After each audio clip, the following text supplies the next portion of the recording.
Assalamu alaikum. So last week, the head of the Hisbah board in Sokoto state came out and made a number of pronouncements. As we know, in northern Nigeria, the leaders have this predilection to give out sanctimonious decrees. So he made a number of adjustments. He announced some adjustments that will be made in society. I'm going to take them one after the other. So number one, he said that DJs are going to be banned in the state, and there will be no more music in public places and no more loudspeakers. Now, whether or not this is righteous is another matter, but the thing is, selective righteousness is hypocrisy, because we watch TV and we see what happens when children of the elite get married, because he was hammering a lot on marriage arrangement. We see when children of the elite get married, and all of these things are usually present there.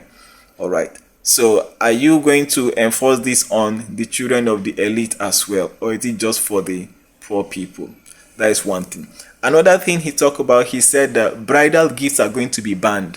For those who don't understand the concept of bridal gifts, we know here in Nigeria, especially in Africa, when a man wants to marry a woman, there are some things that he buys for her, right? It's part of the custom. So sometimes it is food, sometimes it is clothes. So now he has said that they are going to ban that anybody who is found buying things for the woman he wants to marry is going to face some sanctions.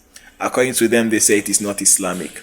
Now this is a sectarian view, because it is looking as if some sectarianists have gotten in bed with the governor, and they are trying to use the governor to enforce their sectarian beliefs. You don't have the right to decide the personal lives of people. Right from the time of the prophet, nobody put a limit that this is what you can buy for your fiance, this is what you can't buy. Nobody put a limit, and you are too small to begin to put that limit. The highest you can do is give advice, let it not be too expensive or things like that. But to say that you have banned it, you don't have the right to do that. Even Islamically, you don't have the right to do that. All right, you don't have the right to do that. Then he also went on to talk about. He said that it has now been banned for women to sit in front of tricycles, keke napep. That the women will no longer be allowed to sit in front. And when I saw this, I knew that now you are idle. You don't have work. You don't have work.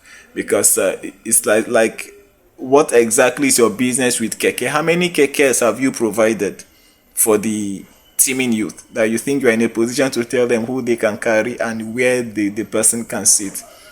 You don't have work.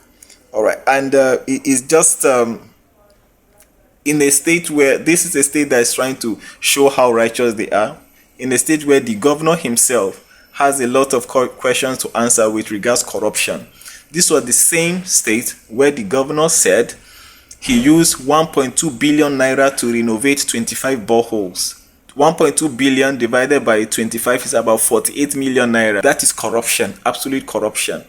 And it was in that same state that intrepid young girl, Hamdia Sharif, that brave girl, was being persecuted by the state government because she called out the government on the insecurity in the state.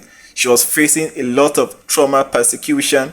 None of these so-called Islamic figures or organizations came to her aid, because they are all in league with the politicians. None of them came to her aid, and that's why I largely have a little or no regard for a lot of these Muslim women organizations, because nobody came to that girl's aid. It was civil society organizations that were speaking on her behalf. So you have all of these iniquities, all of these improprieties taking place in your state, and all you want to do is show the people how righteous you are. We don't care about how righteous you are. Do what will benefit majority of the population.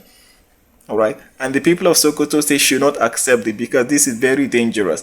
It shows that they are just trying to control. All they care about is control, and they want to do this control now using religion. Although it's not a new thing, it's something they've been doing, but this one is on a whole new level.